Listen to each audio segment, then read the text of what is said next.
Hello viewers, அனைவருக்கும் வணக்கம். ஒரு இறந்த பெண்ணோட கதை தான் இது. ஒரு பெண்ணு இறந்து போனாங்க. அந்த பெண்ணை தொடக்கூட யாரும் முன் வரல. ஆனாலும் அவரது மகள் தனியே தூக்கிட்டு போயிட்டு அடக்கம் பண்ணாங்க.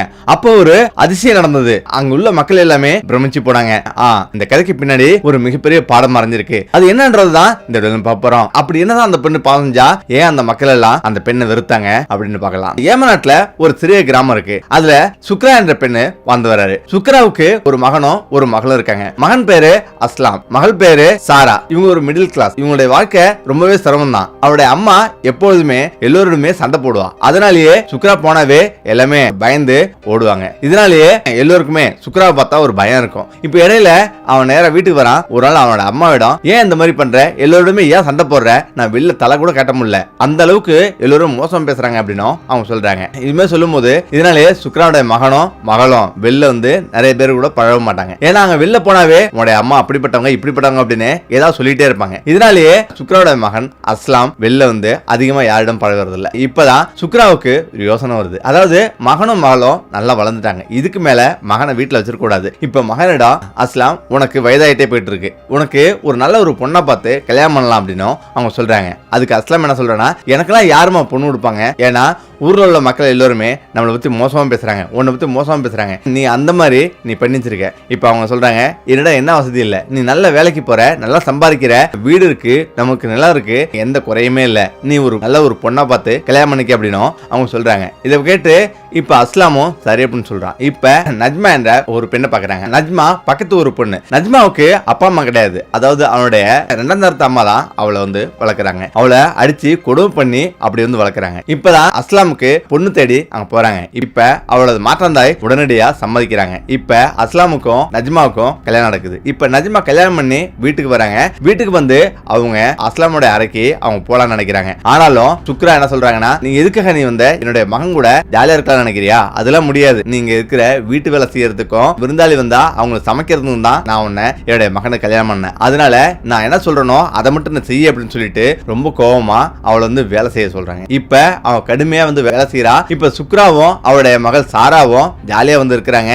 எல்லா வேலைகளையுமே நஜ்மா தான் செய்யறா. இப்ப நஜ்மாவுக்கு குடும்பம் தாங்க முடியாம அவதிப்படுறா. அதாவது தன்னுடைய மாற்றாந்தாய் தான் அவ்வளவு குடும்பம் பண்ணா. ஆனா இங்க இவ்வளவு கொடுமையை நம்ம அனுபவிக்கிறோமே அப்படின்னு அவள் நினைக்கிறா. இப்ப நஜ்மா படுற கஷ்டத்தை எல்லாமே அவருடைய மகன் அஸ்லாம் பாக்குறான். இப்ப அவருடைய வேலை முடிச்சு அவளுடைய அறைக்கு வரா. இப்ப அவளை பார்த்து அஸ்லாம் சொல்றான், என்னுடைய அம்மா என்ன சொன்னாலும் நீ ஏத்துக்க, ஏன்னா என்னுடைய அம்மா பேச்சை நான் இதுவரையிலும் மீறினதே கிடையாது. அதனால அவங்க என்ன சொன்னாலும் அவங்களுடைய பேச்சை நீ கேளு, என்ன மன்னிச்சிரு அப்படின்னு சொல்றான். போக எல்லாமே சரியாயிடும் அப்படின்னு அவன் சொல்றான். இப்ப நஜ்மாவில எதுவுமே பேச முடியல. அவளும் சரி அப்படின்னு தினந்தோறும் வேலை செய்ய ஆரம்பிக்கிறான். இப்படி நாட்கள் போயிட்டு இருக்கு. இப்ப திடீர்னு ஒரு நாள் அவ கர்ப்பமா வரா. கர்ப்பமான பிறகு அவருடைய மாமியார் சுக்ர கேள்விப்பட்டு கோவப்படுறா. நஜ்மாவை ஓங்கி உதைக்கிறா. அவ ஓடி கீழே விழுறா. இப்ப அந்த குழந்தையும் கலைஞ்சிருது. இதனால உனக்கு குழந்தை வேணுமா, குழந்தை இப்பெல்லாம் உனக்கு குழந்தை வேணாம் அப்படின்னு சொல்லி அவன் குடும்பப்படுத்துறா. இப்படி நாட்கள் ஓடிட்டு இருக்கு. அவளுடைய குடும்பம் தாங்க முடியாம தவிச்சிட்டு இருக்கா. இப்போ ஒரு நாள் நஜ்மாவோட மாற்றாந்தாயும் அவங்களுடைய வீட்டுக்கு வராங்க. ஆனாலும் மாற்றாந்தாய் இருக்கும் போது நஜ்மாவோட மாமியார் அவளை கடுமையா திட்டுறா. போய் வீட்டு வேலை செய்ய, அதை செய்ய, இதை செய்ய அப்படின்னு எல்லாத்தையும் சொல்றா. ஆனா நஜ்மாவோட சகோதரன் இதெல்லாம் கவனிக்கிறான். இப்ப நஜ்மாவோட அம்மா மாற்றாந்தாய் வீட்டுக்கு போயிடுறா. இப்பதான் நஜ்மாவோட சகோதரன் கோவப்படுறான். இப்ப நஜ்மாவோட அம்மாவிடம் இது போல நஜ்மாவை தெரிஞ்சே ஒரு நரகத்தில் தள்ளிட்டே அப்படின்னு அவன் கோவப்படுறான். நஜ்மா அவனுடைய சகோதரன் சொல்லி அழுகுறா. இப்பதான் சுக்ராவும் சாராவும் ரெண்டு பேரும் சேர்ந்து என்ன கொடுமை பண்றாங்க, அவங்க ரெண்டு பேரும் பிரிச்சுட்டா இதுக்கெல்லாம் ஒரு தீர்வு கிடைக்கும் அப்படின்னு நஜ்மா சொல்றான். இப்பதான் என்ன பண்றானா, சாரா ஒரு நாள் மார்க்கெட்டுக்கு போறான். நஜ்மாவோட தம்பி உடனடியா அவளை உன்னுடைய அண்ணன் கூப்பிடுறான், உடனே வான்னு சொல்லிட்டு அழைச்சிட்டு போறான். ஆனா அழைச்சிட்டு போனவன் அங்க ஒரு காட்டுக்கு அழைச்சிட்டு போறான். இதை கண்டு அவ அதிர்ச்சி ஆகுறா. என்ன எங்க அழைச்சிட்டு வர அப்படின்னு சாரா கேக்குறா. நீ எதுவும் பேசாத, இதுக்கு மேல உனக்கு இங்கதான் வீடு அப்படின்னு அவன் சொல்றான். ஆனாலும் சாராவுக்கு எதுவுமே புரியல. இப்பதான் அந்த தனிக்காட்டுல ஒரு வீடு இருக்கு. அந்த வீட்டுல சாராவை தங்க வைக்கிறான் அவனுடைய தம்பி. இப்ப என்ன நடக்குதுன்னு அவளுக்கு புரியல. ஏன்னா அது ஒரு நடுக்காடுன்றதால அங்கிருந்து அவளுக்கு அவளுடைய வீட்டுக்கு போறதுக்கு வழி தெரியாது. அதனால அமைதியா இருக்கா. இப்ப மரம் விடியுது. சுக்ரா காலைல எழுந்துச்சு, சாரா இன்னுமா தூங்குற, ஏந்திரி அப்படின்னு சத்தம் போடுறாங்க. இப்பதான் நஜ்மாவிட்ட சொல்லி சாரா என்ன பண்றான்னு பாரு அப்படின்னு அவங்க சொல்றாங்க. இப்ப சாரா வீட்டுல கதவு தட்டுறாங்க. சாரா வீட்டுல இல்ல. இப்பதான் சாரா வீட்டுல இல்ல அப்படின்னு நஜ்மா சொல்றா. இதை கேட்டு சுக்ரா அதிர்ச்சி ஆகுறாங்க. இப்போ உடனடியா ஓடி வந்து என்னாச்சு அப்படின்னு பார்க்கும்போது அங்க ஒரு கடிதம் கிடைக்குது. அந்த கடிதத்துல நான் என்னுடைய விருப்பப்படி வீட்டை விட்டு வெளியேறேன், அதாவது நான் ஒரு இளைஞரை காதலிக்கிறேன், அவனே கல்யாணம் பண்ணிக்க நான் விரும்புறேன், அதனால நான் ஓடி போய் திருமணம் பண்ணிக்கிறேன் அப்படின்னும் அதுல எழுதிருக்கா. இதை படிச்சுட்டு சுக்ரா கதறி அழுகுறா. இப்படி செஞ்சுட்டா அப்படின்னு அவ வருத்தப்படுறா. இப்பதான் நாட்கள் வேகமா ஓடுது. இப்ப அவ பிரிஞ்ச சோகத்துல கொஞ்ச நாள் இருக்கா. இப்ப அஸ்லாம் ஊர் பகுதிக்கு போனாவே எல்லாருமே கிண்டல் பண்றாங்க, உங்க அம்மா கொடுமைக்காரி, உங்க அம்மா கூட எப்படி வாழ்ற அப்படின்னும், மேலும் பாவம்லாம் செஞ்சுட்டு இருக்காங்க அப்படின்னும், எல்லா மக்களையும் கொடுமைப்படுத்துறாங்க அப்படின்னும் எல்லாமே சொல்றாங்க. இதை கேட்டு அவனுக்கு இந்த ஊர்ல இருக்கிறது பிடிக்கல. இப்பதான் அம்மா நான் வெளியூர்ல போய் வேலை செய்ய போறேன் அப்படின்னு அங்கிருந்து நகரத்துக்கு வேலைக்கு போயிடுறான். இப்ப சுக்ராவும் அவருடைய மருமகள் மட்டும் தனியா இருக்காங்க. ஆனாலும் அவருடைய மருமகள் எப்போதும் போலயே வேலை செஞ்சுட்டு இருக்கா. இப்பதான் சுக்ரா அவ தனிமையா இருக்கிறத உணர்றா. இப்ப தனிமையா இருந்தா மொட்டை மாடில போய் ஏதாவது யோசிச்சுட்டே உட்கார்ந்துருக்கா. இப்பதான் ஒரு நாள் திடீர்னு யாரோ பிடிச்சி தள்ளுற மாதிரி அவங்களுக்கு தோணுது.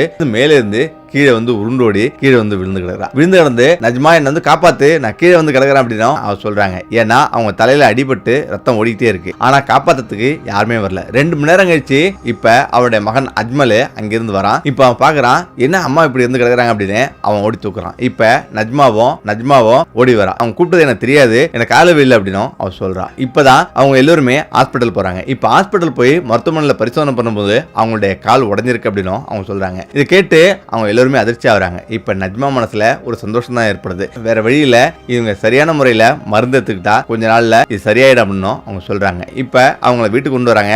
அஜ்மலும் வீட்டிலே இருக்கிறான். இப்ப அஜ்மல் அவனுடைய மனைவிட சொல்றான், இது போல நஜ்மாவிட சொல்றான், என்னோட அம்மா செஞ்சதெல்லாம் மனசுல வச்சுக்கிட்டு அவங்கள எதுவும் பண்ணாத, நல்லா கவனி, அவங்களுக்கு வேலை வேலைக்கு சாப்பாடு கொடு, அதே போல மருந்து கொடு அப்படின்னு சொல்லிட்டு அவன் போயிடுறான். இப்ப அவளும் அதெல்லாம் என்னுடைய மனசுல நினைக்கல, என்னுடைய அம்மா மாதிரி தான் நான் அவங்களை நினைக்கிறேன், அப்படிலாம் ஒன்றும் நடக்காது, கண்டிப்பா நான் நல்லபடியா கவனிச்சுக்கிறேன் அப்படின்னு அவன் சொல்றான். இப்ப இதை நம்பி சரி அப்படின்னு அஸ்லாம் வெளியூருக்கு வேலைக்கு போறான். இப்ப வேலைக்கு போன பிறகு நஜ்மா, நீ என்ன எப்படிலாம் கொடுமை பண்ண, இதுக்கு மேலதான் உனக்கு வந்து விஷயம் இருக்கு அப்படின்னு சொல்லிட்டு அவளை வந்து கடுமையா பேசுறான். உனக்கு கால் உடைஞ்சது எனக்கு ரொம்ப சந்தோஷம் அப்படின்னு அவ பேசுறான். இதை கேட்டு சுக்ரா ரொம்ப வருத்தப்படுறாங்க. இப்ப நாட்கள் ஓடுது. சில நாட்கள்ல அவளுடைய மகளை சாரா, எங்க போன, நான் இப்படி இருந்து இருக்கிறேன்னு என்ன வந்து பாரு அப்படின்னும், என்ன கவனிக்க கூட ஆள் இல்லையே அப்படின்னும் அவங்க சொல்றாங்க. ஆனா இப்ப அஸ்லாம் வெளில போன பிறகு அவங்களுக்கு சரியான சாப்பாடு கொடுக்கறது இல்ல, சரியான வேலை மருந்து கொடுக்கறது இல்ல, அதனால அந்த காயமே சரியா வந்து ஆறாம போகுது. இப்ப மருத்துவமனைக்கு திரும்ப போறாங்க. இந்த நேரம் இவங்க சரியா இருக்கணும், ஆனா சரியானபடி இவங்க மருந்து எடுத்துக்கல அப்படின்னு அவங்க சொல்றாங்க. ஏன்னா அவங்க கால் நடக்க கூட முடியாத அளவுக்கு அவங்க வந்து படுத்துக்கிறாங்க. இப்படி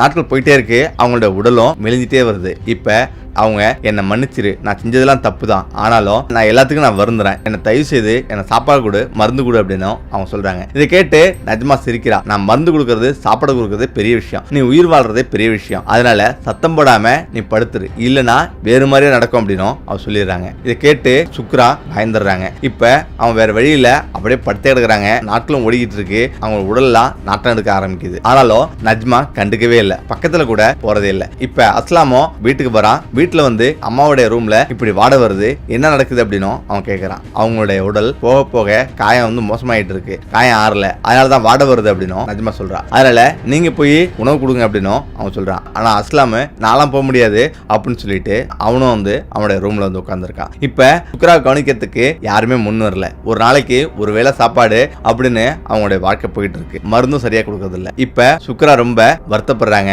ஒரு நாள் திடீர்னு யாரோ ஒரு நிழல் வந்து தெரியுது. அந்த நிழலை பார்த்து ஆச்சரியப்படுறாங்க. அதுதான் அவருடைய மகள் சாரா. சாரா, நீ எங்கம்மா போன, இவ்வளவு நாள் நான் எவ்வளவு கொடுமை அனுபவிச்சுட்டு இருக்கேன் தெரியுமா அப்படின்னு அவங்க வந்து ரொம்ப வருத்தப்படுறாங்க. இப்ப சாராவும் ரொம்ப வந்து அழுகுறாங்க. ஆனாலும் அவளால வெளியில வேற எதுவுமே சொல்ல முடியல. இப்ப திடீர்னு சாரா காணாம போயிடுறாங்க. இப்படி மறுநாள் வந்து நஜ்மா சுக்ராவை ஏற்படுறாங்க. ஆனா சுக்ரா எந்திரிக்கவே இல்லை. அம்மா எந்திரிங்க அப்படின்னு அவ கத்திரியே இருக்கா, ஆனா எந்திரிக்கல. இப்ப பக்கத்துல போய் பாக்குறா. இப்பதான் வந்து எந்த ஒரு சத்தமும் இல்ல, உயிர் இல்ல. இப்பதான் சத்தம் போட்டு அழுகுறா. எல்லோருமே அங்க கூடிடுறாங்க. இது போல எல்லோருக்கும் தெரியற மாதிரி நஜ்மா வந்து அழுதுட்டே இருக்கா. இப்ப எல்லோருமே சுத்தி வந்துட்டு, நான் மருமகள் எவ்வளவு அக்கறையோட இருக்காங்க பாருங்க, எப்படிலாம் கவனிச்சுக்கிட்டா. ஆனா சுக்ரா ரொம்ப கொடுமைக்காரி, அவ எவ்வளவு பாவம் செஞ்சிருக்கா, அந்த பாவத்தால தான் இப்படி அனுபவிச்சிருக்கா அப்படின்னு அவன் சொல்றாங்க. இப்ப நஜ்மாவோட உடல்ல மேல பூச்சிகள்லாம் மேல இருந்து ஏறுது, அதே போல அழுக்காவும் இருக்கு, பார்க்கவே நாற்றமும் பயங்கரமா அடிக்குது. இப்ப மக்களும் பக்கத்துல போறதுக்கு எல்லாருமே பயப்படுறாங்க. இப்ப எல்லாருமே சரி நடந்துச்சு குளிப்பாட்டலாம் அப்படின்னு பக்கத்துல வராங்க. ஆனா நஜ்மா என்ன சொல்றானா, யாரும் குளிப்பாட்ட வேணாம், என்னுடைய மாமியாரை நானே குளிப்பாட்டுறேன் அப்படின்னு அவன் சொல்றான். எல்லோருக்குமே பெருமை. அதாவது மாமியார் மேல எவ்வளவு பாசம் பாருங்க, எப்படி அவளே குளிப்பாட்டுறான் அப்படின்னு எப்படி சொல்றா பாருங்க அப்படின்னு எல்லாரும் சொல்றாங்க. ஆனா உண்மை என்னன்னா, எல்லோருமே குளிப்பாட்டினா நஜ்மா செஞ்ச அவ்வளவு கொடுமைகள் எல்லாருமே தெரிஞ்சிடும். ஏன்னா சுக்ராவோட உடல்ல அவ்வளவு பெரிய காயங்கள், ஆறாம இருக்கிறது, உடல் முழுவதும் சொரியா புழு புழுத்து போயிருக்கிறது எல்லாமே வெளில தெரிஞ்சிடும். மக்களுக்கு நம்மளை பத்தி தெரிஞ்சிடும் அப்படின்றதால அவன் நானே கழுவிக்கிறேன் அப்படின்னு அவன் சொல்றான். இப்ப மக்கள் எல்லாத்தையும் வெளியேற்றிட்டு இப்ப சுக்ராவை குளிப்பாட்டாம அப்படியே ஒரு துணி எடுத்து சுத்தமா மூடிடுறாங்க. இப்பதான் வெளில உணர்ந்து வைக்கிறாங்க. இப்ப அங்கிருந்து பூச்சிகள்லாம் வெளியாகுது. இப்ப எல்லோருமே சுக்ரா எவ்வளவு பாவம் செஞ்சிருந்தா இவ்வளவு கொடுமையா இருக்கும் பாருங்க அப்படின்னு, எவ்வளவு நாட்டம் அடிக்குது, எவ்வளவு பூச்சிகள்லாம் புழுக்கெல்லாம் வெளியாகுது அப்படின்னு எல்லாம் பேசிக்கிறாங்க. சுக்ராவை தூக்குறதுக்கு யாருமே முன்வரல. இப்ப அஸ்லாமுக்கு போன் பண்ணி இது போல உன்னுடைய அம்மா இறந்துட்டாங்க அப்படின்னு சொல்றாங்க. ஆனா அஸ்லாம் துபாயில இருக்கான். நான் உடனே வர முடியாது, எனக்கு பிளைட் பிடிச்சி வரதுக்கு ரொம்ப லேட் ஆயிடும், 2 நாள் ஆயிடும், என்ன எதிர்பார்க்காதீங்க, உடனடியா எங்க அம்மாவை எரிச்சிருங்க அப்படின்னு அவன் சொல்றான். இப்ப அவருடைய மகள் சாரா ஓடி வரா. சாரா ஓடி அவன் அம்மாவை பார்த்து அழுகுறா. இந்த இடத்துல தான் யாருமே தூக்கத்துக்கு முன் வரல. என்னுடைய அம்மாவை நான் தூக்கிட்டு போயிட்டு நான் அடக்கம் பண்றேன் அப்படின்னு சொல்லிட்டு அவன் தனியா ஒரு கட்டில எடுத்து போட்டு தூக்கிட்டு அவன் சுடுகாடு போறான். அவன் போய் பார்த்தா ஆச்சரியம், அங்க கல்லறை தோண்டப்பட்டிருக்கு. இவதான் கல்லறை தோண்டணும் அப்படின்னு இவன் நினைச்சிட்டே வரா. கல்லறை தோண்டப்பட்டிருக்கு. எல்லோருமே ஆச்சரியப்படுறாங்க. அங்க நெருப்பு எரிஞ்சிட்டு இருக்கு. அப்பதான் எல்லாரும் பேசிக்கிறாங்க, எப்படி பாவம் செஞ்சிருந்தா இப்படி நெருப்புலாம் எரியுது அப்படின்னு அவன் சொல்றாங்க. ஏன்னா அது செஞ்சது எல்லாமே அங்க சாகப் தான் இந்த மாதிரி இறுதி சடங்கு எல்லாமே அவர் செய்வார். இது என்னுடைய கடமைமா, நான் தான் ஆள் விட்டு செஞ்சேன், எவ்வளவு பாவம் செஞ்சிருந்தாலும் இறுதி சடங்கு செய்யறது நம்மளுடைய கடமை அப்படின்னு அவர் சொல்றாரு. இப்ப சரின்னு புதைக்க போறதுக்கு முன்னாடி இப்ப எல்லாருமே எடுத்து வைக்கிறாங்க.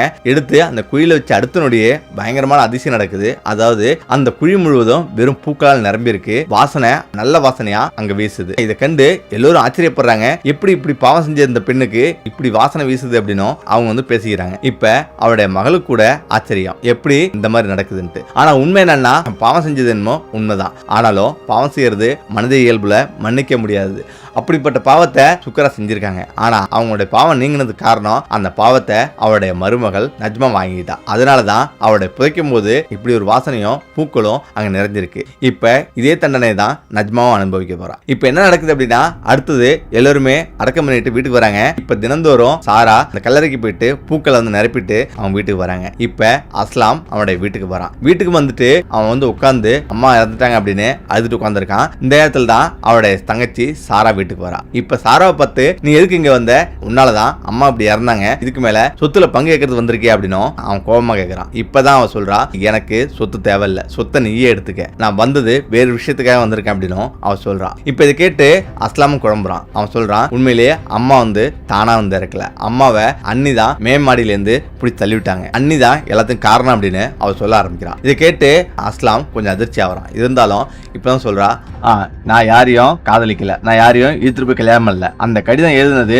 நான் இல்ல, நடந்தது இதுதான் அப்படின்னு அவ சொல்ல ஆரம்பிக்கிறா. நஜ்மாவோட தம்பி என்னை கடத்திட்டு போயிட்டான். என்னை கடத்திட்டு போயிட்டு ஒரு காட்டுல வச்சிருந்தான். கொஞ்ச நாள் காட்டுல வச்சிருந்து அதுக்கு பிறகு என்னை ஒரு நகரத்துல வச்சு அவன் திருமணம் செஞ்சான். திருமணம் செஞ்சு என்னை வச்சு அங்கேயே வாழ்க்கை நடத்தினான். என்னன்னு கேட்டதுக்கு, என்னுடைய அக்காவை குடும்பம் பண்ணீங்க, அதுக்கு பழி வாங்குறேன் அப்படின்னு அவன் சொன்னான். ஆனாலும் கொஞ்ச நாள்ல அவங்க கூட வாழ்க்கை வாழ்றதுக்கு நான் பழகிட்டேன். இப்ப அம்மா மாடியில கீழே விழுந்தாங்களே, அது அவங்க தானா விழல, அவங்க மாடியில நின்று இருக்கும் போது அண்ணி நஜ்மா தான் பிடிச்சி தள்ளிவிட்டாங்க. அங்கேருந்து கீழே விழுந்த பிறகு அவங்களுக்கு ரத்தம்லாம் ஓடுது, காலெல்லாம் உடஞ்சிருச்சு. ஆனாலும் அவங்கள கவனிக்காம வீட்டிலே இருந்தாங்க. இப்ப இடையில அம்மா பார்க்க நானும் வீட்டுக்கு வந்தேன். இப்பதான் அம்மா இந்த உண்மையெல்லாம் சொன்னாங்க. என்ன மேலேருந்து யாரோ பிடிச்சி தள்ளிட்டாங்க அப்படின்னு அவங்க சொன்னாங்க. அப்பதான் எனக்கு எல்லாமே புரிஞ்சுது. இப்ப கொஞ்ச நாள் ஆகுது, அவங்க நாட்கள் ஆக அவங்க எலும்புந்தோலுமா மாறிட்டே வந்தாங்க. இப்ப இது எல்லாமே நான் இடையில நான் அம்மாவை பார்ப்பேன். அம்மாவோட உடல்நிலை ரொம்ப மோசமாயிட்டு இருந்தது. இவ்வளவு கொடுமையும் அனிதான் செஞ்சாங்க அப்படின்னு உண்மையை சொல்றான். இதை கேட்டு அஸ்லாம் ரொம்ப கோவப்படுறான். ஏன் இப்படி செஞ்சு அப்படின்னு நஜ்மாவனை கேட்கிறான். அதாவது